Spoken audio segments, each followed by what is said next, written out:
住到一个非常酷的 share 的那个房东，他是一个就是男生，但他的工作是帮女生做性按摩，就像按摩服务的。哪一个？在德国啊。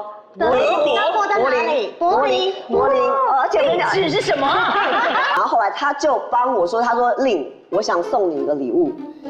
因为我觉得我们这个缘分还蛮好的，我想让你体验我这个职业。他说我一堂课要4000，你试试看。但那我说我其实我不是那种人，你知道吗？其实我是外表开放，其实我没害羞。对了，我要试试看吧。然后开始帮你按摩这里，就从这边开始，就从大腿，然后按到你的这里的那个该边那边这样按。然后其实你但是没有碰到真正的点。跟房东2个人一起拍的有没有？他就是那个按摩师吗？就是按摩师。按摩师的长相还 OK， 就是按摩师。我们有摄影师嘛，那陪我在路边拍照，然后呢？给他按 OK 啊。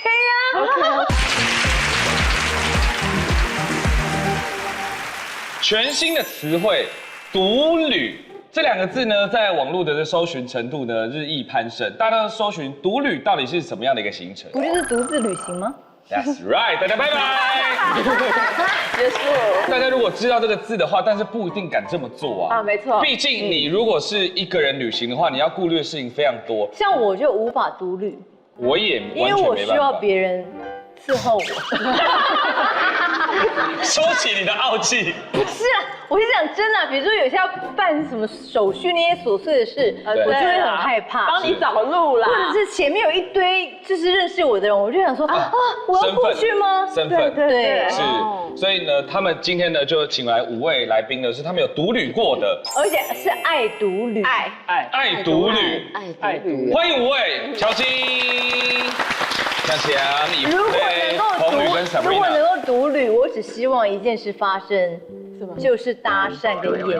哎呦，重点来了，这是重点。我们先各自分享一下刚从哪边回来，好不好？哇，我才刚从，我就很爱韩国。你每 every time 韩国，不是你知道为什么 every time 韩国吗？因为韩文有一点点通，然后外加也是稍微是韩国人的菜，所以在那边就。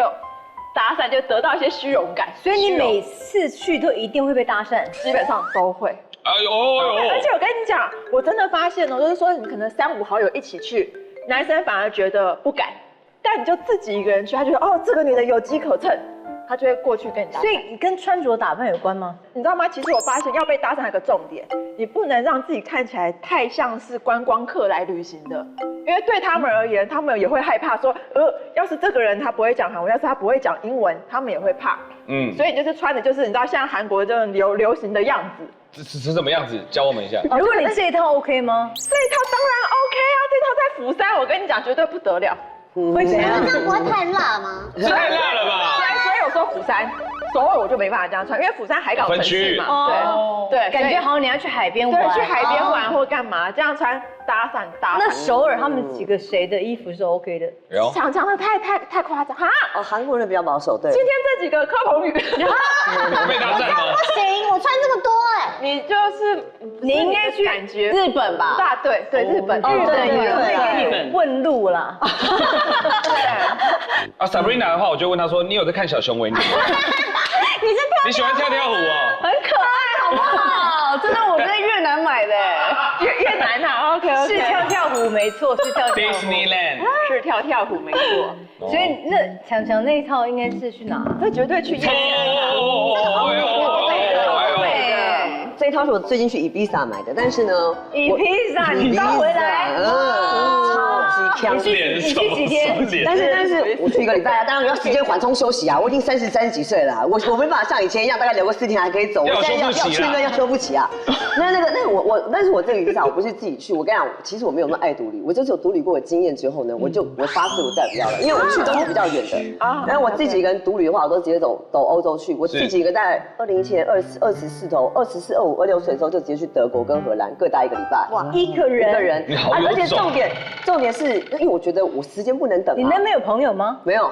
你英文或德语那么好，管他死，反正他们也不会跟你讲英文。对，德国跟荷兰都不是讲英文的。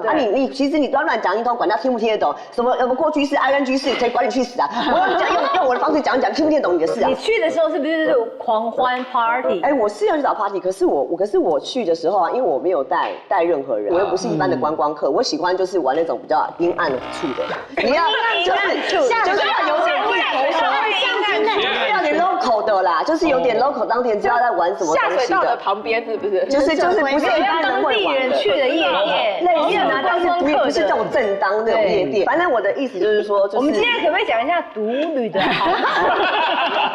独旅的光明面，漂亮，大家不要害怕独旅。独旅的光明面，我觉得你可以认识不同种类的人，而且你可以发现不同种类人的面貌。啊，我自己平常的话就是独旅的话，我可能会去找那种 Airbnb 是跟房东 share 的。我也是，我喜欢 share 的。然后呢，但是我那时候记得我住到一个非常酷的 share 的那个房东，他是一个就是男生，但他的工作是帮女生做性按摩，就像按摩服务的。那个我的房东人很好，是一个真的很gentleman的人。不是很帅，你让你看他照片，然后他就是那个你是被按摩了是不是？没有，他还会帮我拍照，他是摄影师，然后又加情欲按摩。这他帮你按的，他帮我拍的。他是摄影师加情欲按摩师，然后呢，他也完全不会有邪念想要怎么样。他不会，他说这个是他的专业，有非常多的女生要求在这个时候要求他跟他发生那件事，他说这是不能的，他说这绝对不行。就是女生已经受不了了，已经受不了了。然后那时候他就觉得我这个人很好。在哪里？在 Airbnb 啊，哪一个？在德国啊。德国在哪里？柏林。而且我跟你讲，地址是什么？而且我跟你讲，其实欧洲这个是很正常的，而且他们收费都算蛮贵的，一堂课不到半小时，他就跟我讲收费大概4000台币。哇！所以他那时候觉得，所以他半小时就让你很多。做到，因为他有他的技术，然后但是他那时候就觉得我人很好，因为我们相处大概1个多礼拜。对。那我当然也很客气，他最后就帮我拍了很多照片，他觉得我这女生爱拍照，那我就请他帮我拍。拍得很好看。拍不同的照片，在我们的Airbnb里面拍不同的照片，然后后来他就帮我说，他说令我想送你一个礼物，因为我觉得我们这个缘分还蛮好的，我想让你体验我这个职业。他说我一堂课要4000，你试看。那我说我讲话，其实我不是那种人，你知道吗？其实我是外表开放，其实我没害羞。对啦，可是你又不好意思拒绝的，好吧，试看看吧。然后开始帮你按摩这里，就从这边开始，就从大腿，然后按到你的这里的那个该边那边这样按。然后其实你但是没有碰到真正的点。他其实我没有让他碰，我跟你说我个性没有到那个程度。那么开放吧？对啦，但我是只是觉得很好笑，一个体验，我怎样都要尝试。但其实蛮舒服的，但它主要就是抚摸你，然后呢，就是让你有那种感受，然后让你有不同的那一种情欲感。但我只用手而已，只用手，但是我会一直笑。然后呢，然后他就后来大概我就说，我体验的，我说你这个课程太贵了，我体验一半就好了。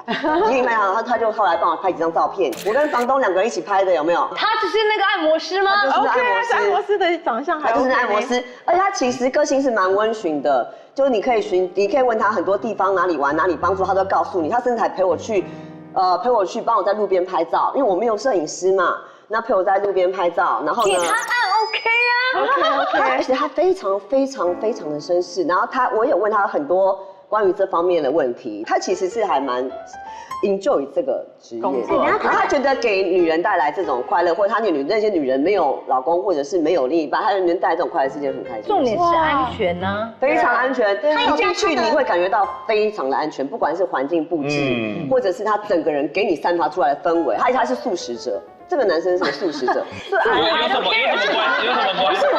我的意思是说他生活很简约，就是我的意思是说他的讲话没有牛肉味，他的生活很简约啦，不是像我生活很杂很多东西的人，在乎地球很健康，是不是？他很在乎健康。那时候我刚开始去的时候，他第一个他做早餐给我都是原型食物，对，类似这样。他那个心灵的那个想法是很，然后垃圾分类都分得很好，蛮好的，都还不错。是个好人呐。这是不错，值得安心啊。但我那次在德国真的是也是遇到了他，还有另外一个人。另外一个人就是因为你知道我说我没有人，但是我没有人陪我，我常常有时候是常常跟大家说，我会在这个地方，有人会来找我。那我就有一个我不是很熟的外国男生，他就说他可以来找我，他精通德文啊 ，OK 啊，但他长得超肥超胖的。我觉得就是说这种你肯定 OK。当朋友这样一起旅行 OK， 因为你长那么丑，我们肯定不是进行那个状态嘛，你肯定也知道嘛。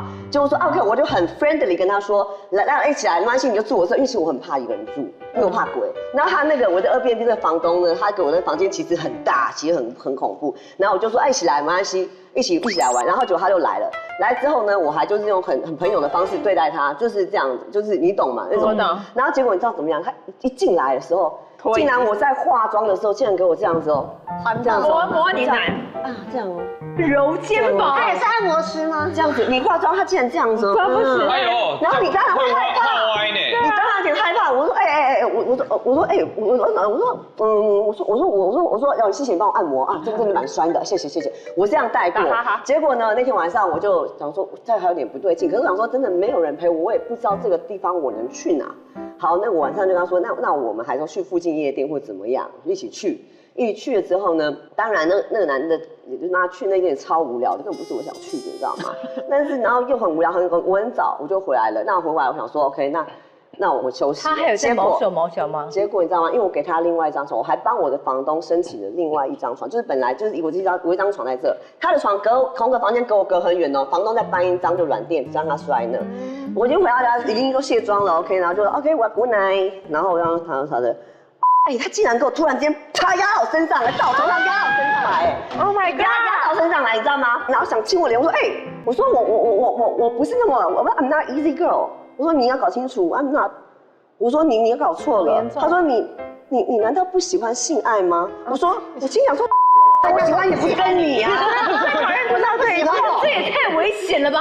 然后我就，但是因为还好我跟房东住，如果再怎么样大喊，他也知道我这边有个人嘛。所以你我对这个人是没有任何戒心的，我没有呐喊，我是要跟他用一个正常的方式跟他说，哎，我需要先交往才能够做这些事。不是我用一种方式先弄退他，如果你用激进的方式，他搞不好他可能会掐着你或伤害你。对，我会用这种方式，就说哦，我可能要先进入交往关系，我才会怎么样？对，这我没有那么，我需要时间，我没有那么的容易这样子发生关系。然后我就说，然后他就知道，就回去他的床上了。然后我就直接从我的那个行李箱拿出我的那个辣椒水，我就放在我手上，然后关着那个棉被，整晚没睡觉。我等他看到他干嘛。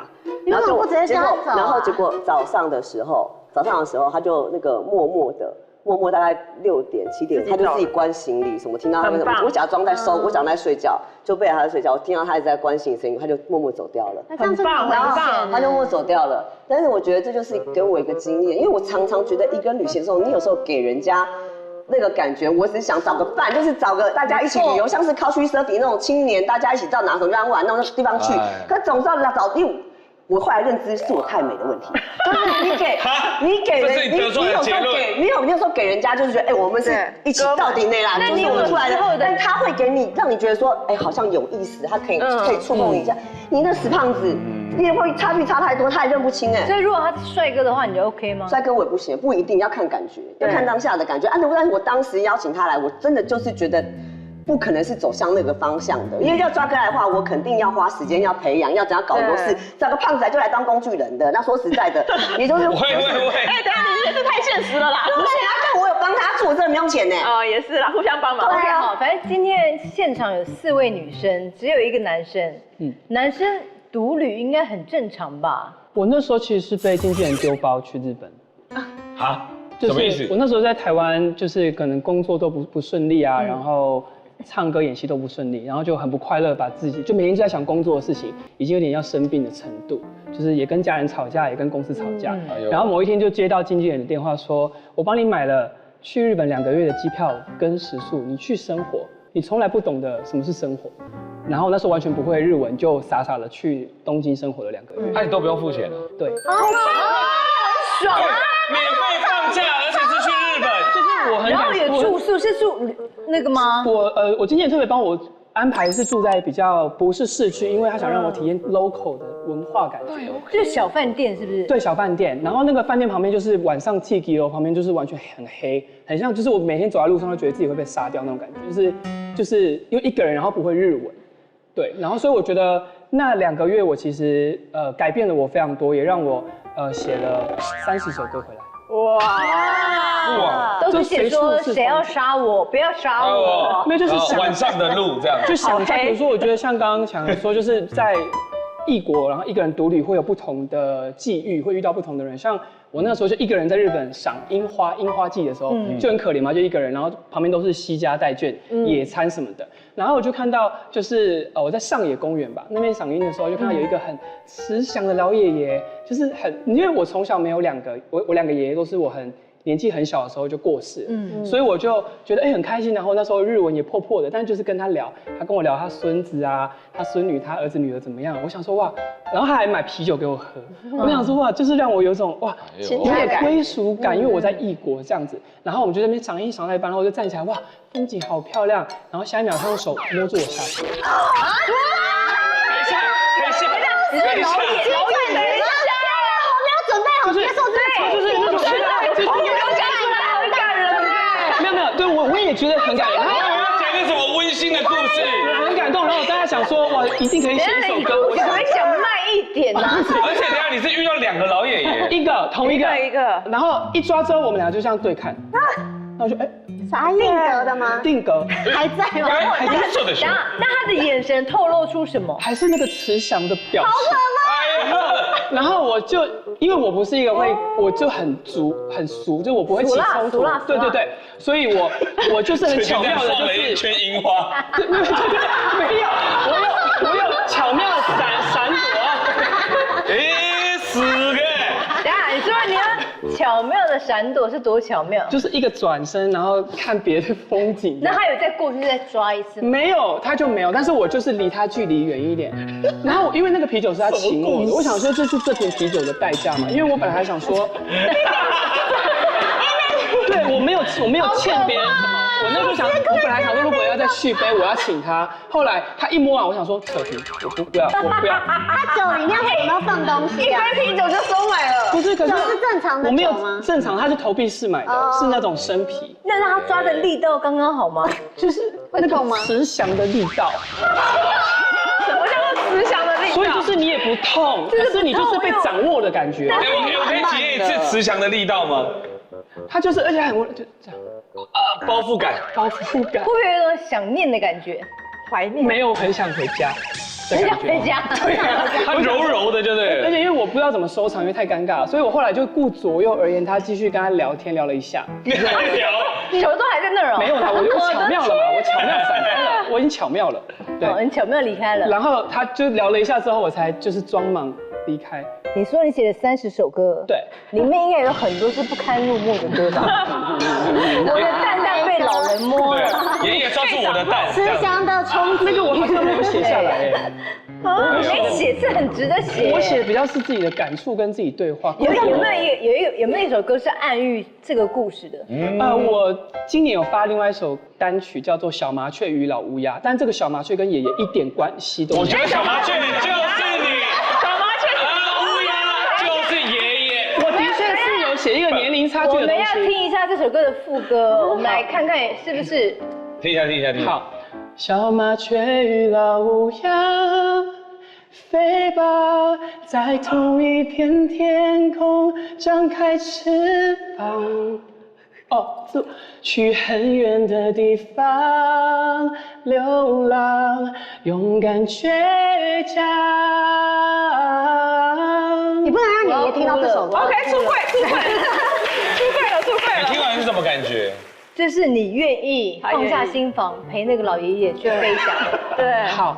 你决定你放下自我了，你陪他去流浪。好险！你决定你要勇敢一次了。好险！今天不是要宣传那首歌，今天是宣传另外一首 City Pop 的作品，叫《雨辰》。哎呦 ，City Pop， 对，也是跟日本我独旅的时候，其实真的淬炼了很多创作的灵感。所以《雨辰》是因为你觉得一直要被杀而写出来的吗？雨辰就是对，在逃离一个城市的感觉。哇！主打是《雨辰》，目前的主打是《雨辰》。可以听一下吗？悲伤了吗？轻快哦 ，City Pop。哦，那其实。雨中的城市，奔跑的人，迷路的工厂，等待黄昏闷热的季节，没有终点，等一个清晨，洗涤忧伤。哎呦！小姐不犀利的 YouTube 居然开放会员了，只要加入会员的话，就可以得到我们的专属徽章，还有机会可以来看小姐不犀利的现场录影哦。只是还有机会而已，还有机会而已。反正就有可能。我觉得你是一个很不敢 say no 的男生。对，你还敢再独旅吗？我一直独旅，其实我断断续续已经去东京快10次独旅了，每次都是去两个月。然后每次都有被骚扰吗？对，有的时候会。哎呀，那除了爷爷以外，有没有真的是美好的艳遇？没有美好的艳遇。还有什么？还有一个是那个，我觉得也很酷，就是因为我晚上都会喜欢去闹区吃东西，我去新宿。然后歌舞伎町那边晚上就很热闹嘛，然后走着走着就有那种皮条客，就是来就拿出那个全部都是小姐的那个目录给我看，可是我那时候不会日文，所以我就说哦 sorry I can't speak Japanese sorry 这样，我就一路走，然后他就跟着我，他说哦 you don't know Japanese， 我说耶，我以为他要放弃，就下一秒从口袋拿出繁体中文版，还繁体版的小姐目录，然后我就这样翻，我就还名字都是翻成中文，哎呦，我觉得很酷。但是我还是拒绝他，就是比较多是这种。你为什么不去？对，为什么不体验一下？我是去独旅，我没有那么多钱做这个事情，是因为钱的关系。对啊，所以不是因为没有你喜欢的女生。有看到要的啦？有看到觉得还不错的吗？就是独旅我去深度的。Sabrina， 你不是一直在炫耀说你去哪都是无止境的艳遇啊？我就是真的一个超级喜欢独旅的人。然后像我上一个月就是直接6月一整个月去美国1个月。我跟你讲，独旅的好处真的太多，就是真的很容易被打散。像我就是有一次是在咖啡厅，然后我就是去那家咖啡厅，因为我已经观察到那家咖啡厅在我住的附近，然后里面的男生都很帅，所以我就每天都去那边买咖啡，然后就在那边看书。然后那天我就是看书看完之后，因为我看书是这样看吗？还是假看？我真的在看，因为我都会带电子书。然后反正我看完之后，我会写笔记什么。然后结束之后，我就是关下我的书之后，就发现桌上有张纸条，然后我还有录下来。他真的是那时候认真哎，认真。你的书叫 Open Me Now， Open Me Now， 打开我现在。就是他有写他的电话号码 ，My God！ 然后后来隔壁男生长什么样？那你有看到吗？因为其实我独旅的时候我就比较大胆，我就加他的那个电话号码，我就说嘿，他就回我说，哎，你是我的那个咖啡厅女神吗？什么的，他就回我，然后我就这么直接。对，然后反正后来，我可以看他怎么搭讪的吗 I don't want to buy you at a coffee shop, but you're stunning。因为那个时候我真的很认真在看书，所以我真的完全没发现。然后后来是隔壁桌的男生看到，他还问我说，那他这样的方式行得通吗？我就对他笑一笑这样。然后反正后来我去查，就发现那男生其实蛮帅的，就是一个怎么查？没有，就跟他聊天啊，就是我真的加他，然后就问他的 Instagram 是什么啊。所以后来查到他是一个帅哥之后，有约出来吗？没有。啊？为什么？因为我就很爱认识人嘛，然后反正我住的那个 Airbnb 就是我认识了几个邻居，然后我就给那个邻居女生看，她就说她觉得这个男生看起来，可是这样讲会不会很不好？他就会不会看我们节目？不是，我那个邻居朋友就说他看起来应该就是没有很就是有知识水平的，他就说你不要跟他出去，我就说哦好。就是我在看这种才好玩呢，锵的吗？这种才好玩。就是，哎，小杨说这种才好玩，才好玩呢。你有遇过这种没有知识的？我都跟那个印尼当地那个不是路边那个骑摩托车的那种的，就是叫你要不要载不载他，我就叫他。所以你喜欢越锵越好，越锵我说都带我去最锵的啊，我都叫他们带我去玩啊，他最后变成好朋友哎。他们有时候更讲没有，我平常其实也会，但是他就说那个男生他黑眼圈太重，可能看起来有点吸毒吸有点多。对，这种他是过敏啊。对啊。不知道，但是因为那个时候我就刚好跟那个女生蛮好，我就听她的，我就没有。但是你是不是也是跟强强一样，就是说你希望有男生喜欢你，但是你也不敢真的怎么样？我不会啊。那就你们同类啊。我很看感觉，没有感觉的话我 OK， 我也是有哦，我也是有怎样的。但我觉得，因为像我自己，我也算是一个还蛮保守的人，但我真的觉得你真的出去了，要是真的遇到，我觉得不是说 OK 啦。对，就是真的是你不用太担心。你有真的被搭讪，然后真的发生吗？没有发生，但是因为我那次真的很妙哦，因为我那次被搭讪的地方是在那个汗蒸木。就是那个洗澡的地方，扯不扯汗蒸木哦，然后我绑那个头巾两圈，那个地方，因为我去过韩国太多次了，所以每次去汗蒸木真的就只是想要在那边给那个阿姨家搓澡完之后，然后我就你知道整个大素颜，然后连放大片都没有戴，然后头发你知道湿湿的没有吹，我就下去公共空间了，就长这副德性就是。你就觉得哇，没有想到会有任何人来跟我搭讪，就在那个场地里面可能吃东西或干嘛的，就觉得好像一直有人在看我。结果后面呢，果不其然，真的那个男的呢，他就来跟我打招呼了。但是就是我一看，我目测我就觉得说啊，他的年纪可能真的太年轻了。所以当他一跟我讲话，太年轻了，不是好事吗？良心过意不去啊，你知道吗？就觉得12岁多，没有那么年轻，姐姐，没有那个没有那么年轻，那个不是20几岁那种吗？对。然后我目测就觉得啊太年轻，所以当他一跟我帅吗？就是韩国人的脸，就是韩国人的脸，不能说顶帅，但是不丑，就韩国人的样子。但是他这样一跟我讲话，我就直接跟他说，哦，不好意思，我不是韩国人。虽然我听得懂他在说什么，反正就先打断了。打断了之后呢，但你知道那汉中路的地方就是这样子吗？大家走来走去，还是一定会遇到，还是又再遇到了。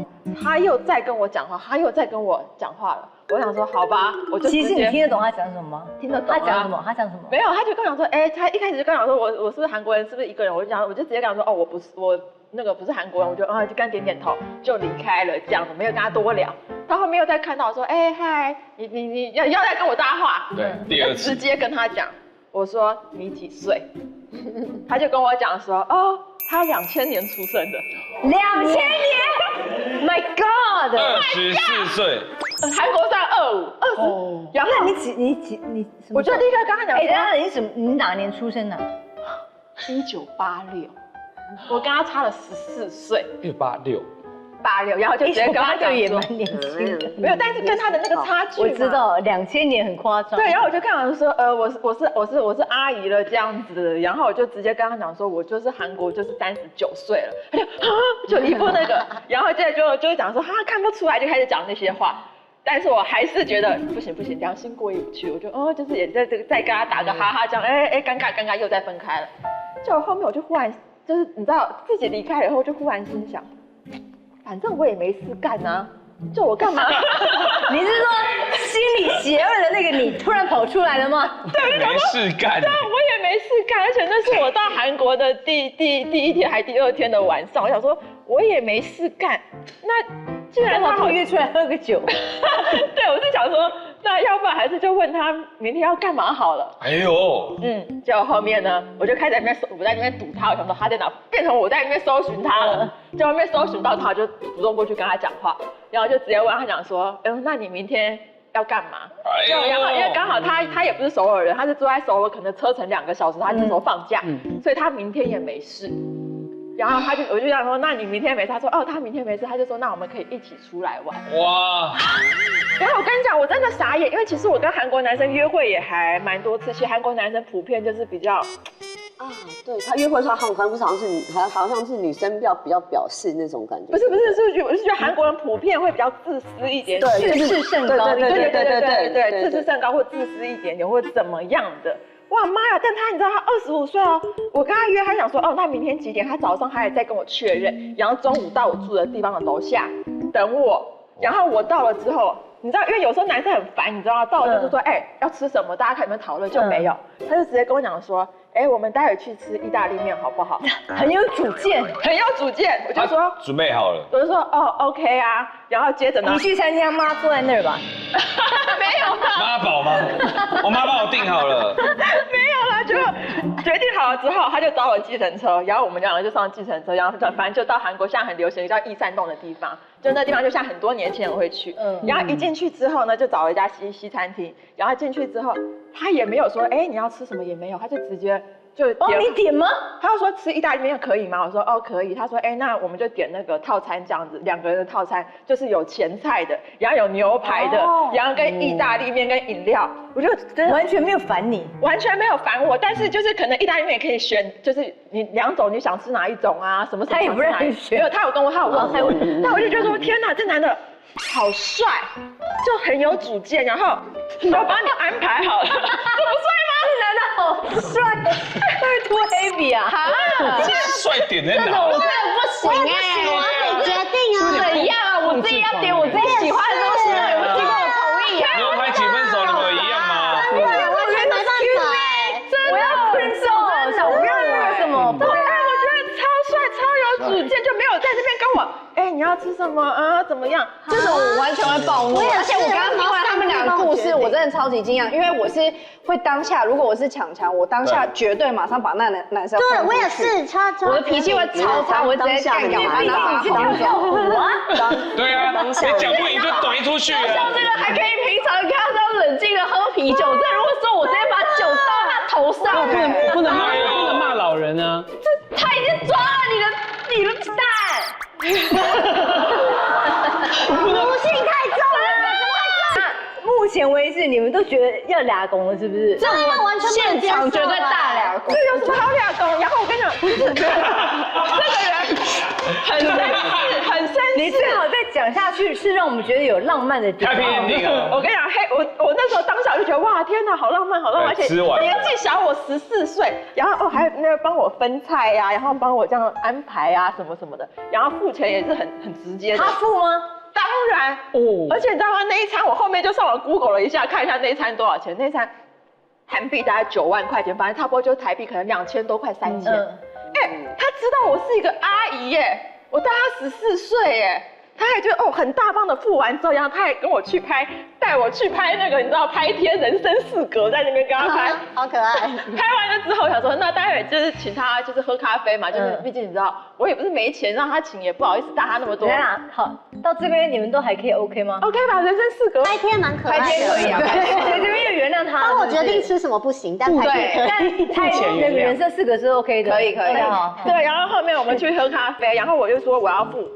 他立刻，你知道我要付哦，因为我就要拿我那个卡片，他立刻卡片就又这样子又堵过去了。哎呦，帅哥，你是不是太少出门了？台湾的男生出去都是这样，真的找男生买单的应该。男生跟女生单独出去约会一整天，你一定都是男生在那有边。些男生真的死拿哎，哪有？哎，或者是你请我请你啊。这种嘛，这种就是我的点了。如果他真的是那种鸡腰，然后钱不付，那是我的点的。这我觉得就是让我觉得不。所以如果那个男生2话不说卡马上拿出去，你就觉得 OK？我觉得 OK 啊。哎，我是有一次遇到一个很不尊，就是让我不尊重，我是有直接当场让他难看的人。就是他是那种就在英国也是第一次旅行，他蛮帅的，很帅哦，在夜店里面就是很多女生簇拥他那种，可是他就看上我，我也会觉得 OK。我们互留电话之后，他隔天来载我来找我。就呢，我就说，哎，我说那我们要去哪里去吃饭呢？我说去吃饭吗？我肚子好饿。他跟我说吃什么饭？我就吃饱了，去我要去的地方。我觉得这男人对我态度，我觉得实在是有点不舒服。然后你知道怎样吗？我就开始在他副驾嘛，正驾在这里，我就开始故意刷那个就是交友软体，刷。他抓了一半说 ，Are you serious？ 说 Yes serious， 然后我说我就想说我想选下一个行程了，怎么样？然後他就跟我說，那你下車。我說 OK 啊 ，fine， 我就要下車，我就要走啊，因為我不管你長得多好看或多帥，你多有女人緣，多有多少女人簇擁你，可是我覺得你叫我出來，然後讓我不爽，你這是什麼東西啊？我覺得你不尊重我。什麼叫做你約我這個時間出來，然後說，哎，我肚子有點，我們一起去吃飯。他跟我說不用，你那是你的事，然後我們去我家。很沒品，這超沒品，這超沒品，因為他已經被養大了，被養慣了。可是你也很不怕被殺哎，真的是也很不怕，你这样很危险哎，在车上，你在车上惹毛一个杀人犯，你就这样被杀哎。没有，我也会观察的，我通常我会观察。你看得出来谁是杀人犯？我会看得出来，杀人犯也是有些特性的。例如，你教一下观众朋友们杀人犯的特性。要独旅的朋友要听好哦。我觉得他应该有时候会有点就是有点那种阴柔，然后或是很容易有那种一些激进的言论，或是他很容易被受伤，突然咬指甲，他很对，但是你讲什么他很容易受伤。哎，我有朋友在美国是有遇过哟，遇过杀人犯。他约他出去的时候，看到他的后车厢这边是有刀的，然后还是有一些武器的，然后一直把他开始往深山里面载。然后我的朋友是用了很大的方法去推脱。这时候你们真的要讲，如果你已经上了那台车，发现这个人怪的时候，冷静下来，一定要冷静，然后你要顺着他的毛摸，说啊，明天要约我，好想找你。哦靠！怎么今天约不成？肚子超痛，这样我现在很想拉屎，我明天跟你玩，好不好？我跟你讲，我现在你一定要找个理由，演戏。哎呦，你要说哦，然后他讲的言论都支持他，跟他说同一派的话。跟他讲，而且他通常觉得你同一类人，他开始会释放你的心。他其实你可以用话语去知道这个人有没有激进的言论。他有时候会对某些部分，人家觉得很自由正常的东西，他会开始一直觉得愤世很像很觉得凭什么什么的，就是有很多因为小事情，他会可以放得很大，或是为什么就是刚刚说的很容易被言语刺伤，就是没什么，为什么他突然容易这么生气或这么情绪突然这么变态？这其实跟女生遇到恐怖情人状态是一样的，有时候前面是看不出来的，可是你。像我经历多了久了之后，我会知道你遇到危险的状态，不要跟他硬碰硬，这种就是死得快。所以你的小弟弟也没有，他根本还没讲完呢。小弟弟不行，那个真的你就觉得Andy 是什么 ？Andy 是 Andy 就是呢，后面我们喝完咖啡，因为我就说他朋友住在首尔，所以我还送他去搭车这样子，因为他要搭那个巴士回他住的地方，就没了。你觉得我能跟他这样？他14岁，这个我不行，14岁不行。只是因为年纪吗？对，我觉得约会，我觉得已经是一大可是你也进展有被小弟弟搭讪，对，而且人家更小，我那个更夸张，他19岁，哇，神经病，成年了。对，可是19岁他都还没见不是你几岁的时候被19岁搭？去年呢，我36岁，Oh my God，Oh my God，他是真爱那种，因为我后来离开。他吗？对他是巴西人，然后那个帽子，我的帽子是他送我的，因为那是我生日。这可以不是19岁啊，他就19岁，你他看起来15岁，他还没。不是右边吗？右边吗？对，两个孩童吧？对，这看是小孩哎。这小孩。他如何示爱？我跟你讲，他是真爱。我要离开的时候，他痛哭流涕耶。Oh my god！ 因为好恐怖哦，这看起来就像美剧里面有一天会突然得到超能力的人。不要欺负我！超像，就是请问一下，旁边那位有胡子的先生是谁？他也是巴西人，我们是同学。这是Sabrina 的菜。两个巴西人，你又哦，两个都爱你吗？旁边是 gay。哦，对。但是两个都是巴西人。那个弟弟真的是太弟弟，是巴西人，幼童，太小了，感觉国高爱你中生哎。我跟你讲，我真的傻眼，你说那个笑对不对？就是这种皮卡丘，这个真的不行啦。他真的很，这个我怎么可能有办法？他会被某种昆虫咬，然后变成超人。对，会得到超能力的。因为我去年去蒙特勒，我去加拿大 Montreal 那边念3个月的语言学校，然后呢，总而言之就是这个巴西小弟某一天他就突然间爱上我，因为我会你有没有勾引他？我绝对没有，我干嘛？这个又不是我菜，因为我那个时候其实有被我们老师吓到，所以我那时候就内心就是暗恋我们老师。老师是正常帅哥，老师是可爱的，但年纪也很大，就是大我可能11岁，可能大概47、48左右。那 OK。对。但总而言之，巴西小弟真的让我吓死了，因为那时候我帮他们算塔罗牌，然后他就跟我说，就是我就说你要问什么问题，他说他有一个喜欢的人。然后我就心里就毛毛的，因为什么路数啊，这个哎呦，因为他每天下课就是都一直黏着我，问我要不要去这里去那里，要不要一起看烟火什么的。但因为我很希望一个人，就是我的独旅，我是真的想要一个人那种。对，就是我上课已经跟大家一起，我下课想要一个人到处乱走嘛。然后我就说我真的很需要一个人的时间，我们反正学校都玩在一起这样。然后他那天就说他有一个喜欢的人，我就说哦，那他是男生还是女生？我就先试探一下，他就说哦是女生。我说那他知道你喜欢他吗？他说不知道。我说那你想问的是你们真的 relationship， 还是你跟这个女生之间的一个 vibe？他就说哦没有要问真的感情关系。我当时松了一口气，因为我觉得大概8、9成就是我，因为他其实是一个书呆子，就他的脑袋很聪明。然后呢，他也会叫我教他中文什么，他有教我葡萄牙语啦，但是我一句都不记得。对，但是他就是班上也没有特别喜欢跟谁在一起，就跟我这样。然后那时候一抽出来牌是恋人牌，我有吓一大跳，因为就是你要怎么掰？那个牌上面就是 The Lovers， 就是大家都看得懂。我就说哦，就是你们两个之间的氛围是真的很愉快的。但是因为恋人牌不代表说两个人就是一定是互相喜欢的，有可能是他对我的喜欢真的太过于强烈了，就他对我的状态是那张恋人牌。然后反正后来就是他真的跟我告白，他说他其实喜欢我很久了，大概1、2个月过后吧。然后他有感觉到我不是那一种，对他不是那种感觉。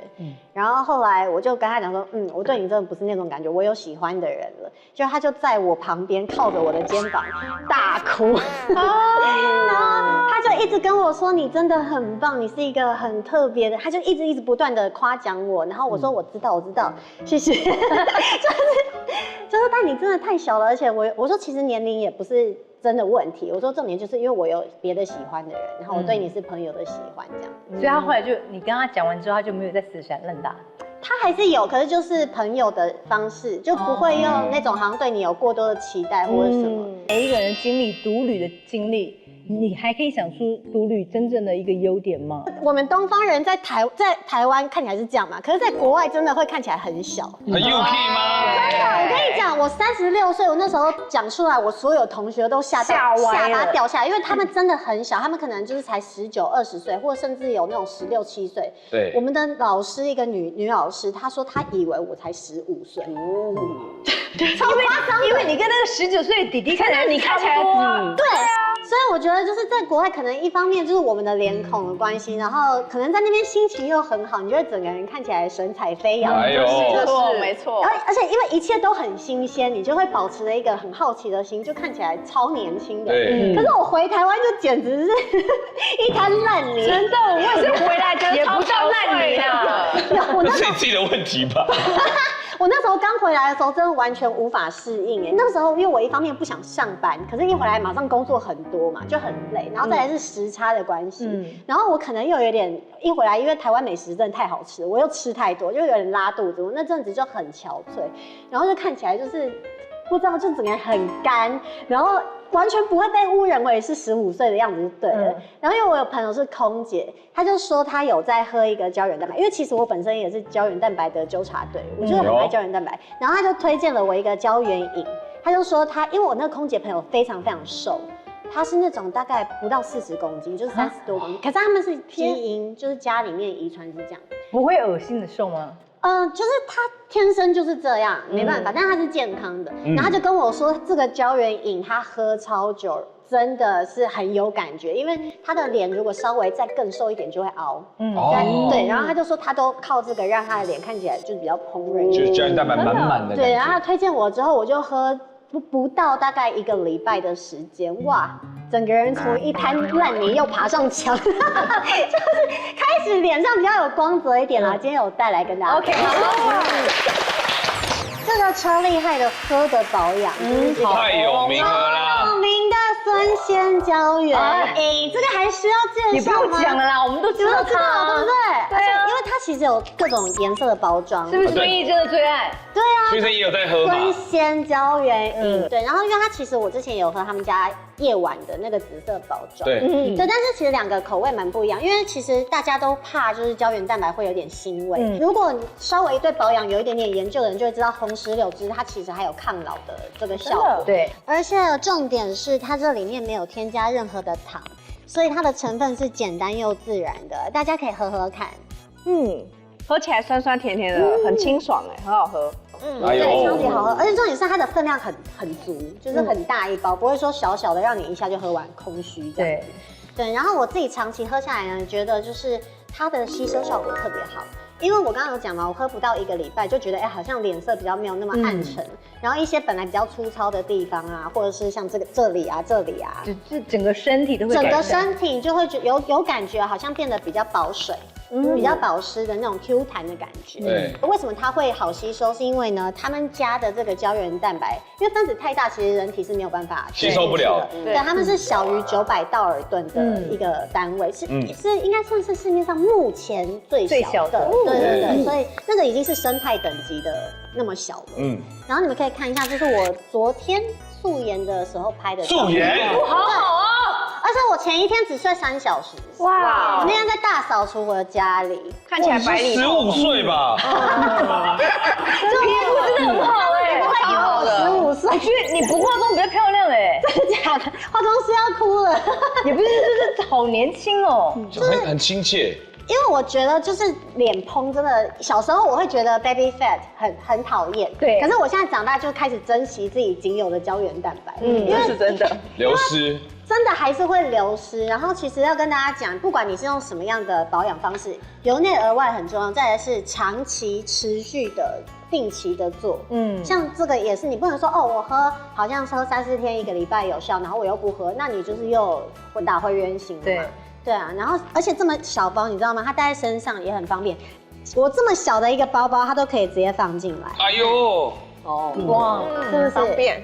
可以放几包？可以放几包，因为我这个包包有点扁嘛，所以大概可以放个3、4包左右。可是像我们，比如说你要出国啊。出国一定会带行李箱嘛，就算你去几天，你登机箱还是有地方可以放。然后我们比如说我们工作一定都比较不稳定，有的时候会录影 delay 啊，或者是你知道就是睡眠时间很少。那如果是你想要保养的人，我觉得不管男生女生啦，因为我们有在化妆，会觉得喝完之后妆会更服帖。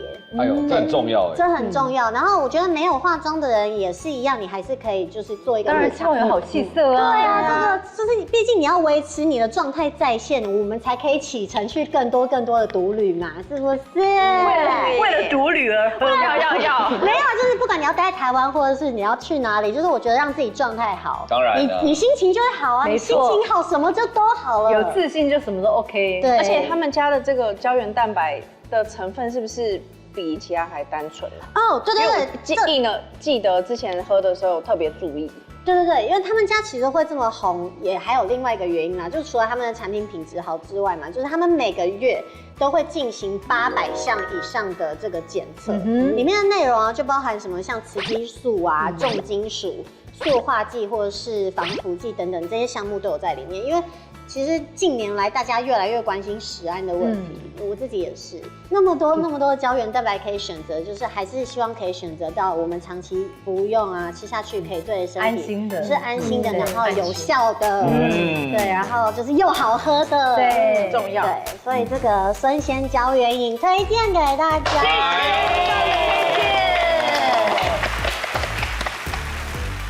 独旅呢，就是有好处，但是也要注意安全。但也许可以激发你的创作灵感。如果你独旅，然后去日本，然后老爷爷捧你带你会怎样？我就会抓回去。礼貌性的也捧他。ありがとうございます。这是一种文化交流，我觉得你很有礼貌。对，谢谢。什么意思？